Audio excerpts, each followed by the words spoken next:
मध्य प्रदेश में मंत्रिमंडल का विस्तार हो गया, शपथ भी हो गई। सबकी निगाहें इस बात पर थी कि मोहन मंत्रिमंडल के इस विस्तार में किस किस क्या नंबर आएगा, किसको जगह मिलेगी। लेकिन देखिए, सब पीछे रह गए और केवल रामनिवास रावत शपथ लेते नजर आए, बन गए मध्य प्रदेश में मंत्री।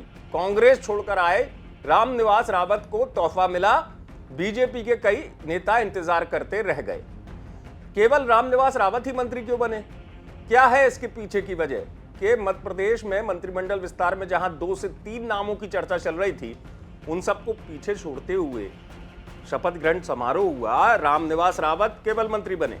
तो वजह आपको बता दूं, रामनिवास रावत जिस वक्त कांग्रेस छोड़कर बीजेपी में आ रहे थे, उस वक्त कहा गया था कि एक बड़ी शर्त रख दी थी रामनिवास रावत ने, और वो शर्त मंत्री पद की ही थी और अकेले मंत्री पद की नहीं थी।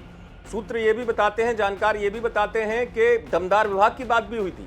और यही वजह है कि रामनिवास रावत जो है, जब से लोकसभा चुनाव हो गया उसके बाद से इंतजार कर रहे थे कि भाई वादे का क्या हुआ, कब मंत्री बनाया जाएगा। क्योंकि रामनिवास रावत बहुत सीनियर लीडर हैं, 6 बार के विधायक हैं विजयपुर से। कांग्रेस के लिए बड़ा झटका माना गया, बीजेपी के लिए मुरैना जीत में रामनिवास रावत फैक्टर बन गए।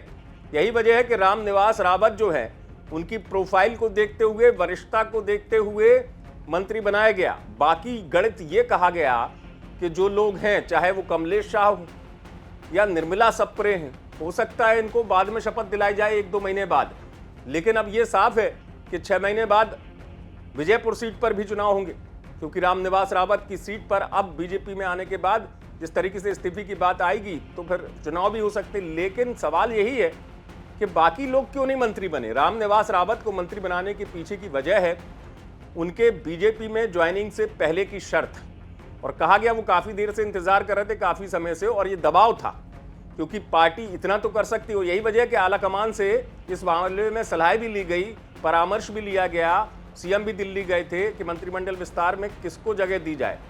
रामनिवास रावत को जगह दे दी गई क्योंकि बहुत बड़े नेता कांग्रेस के, उस दौर के 6 बार के विधायक, कार्यकारी अध्यक्ष भी रहे कांग्रेस के। तो कहा जा रहा है एक तरफ रामनिवास रावत का दबाव, दूसरी तरफ कमिटमेंट, जिसके चलते बाकी लोगों को क्योंकि फिर असंतोष हो जाता है, इसलिए सिर्फ रामनिवास रावत को मंत्री बना दिया गया। आप देखते रहें एमपी तक।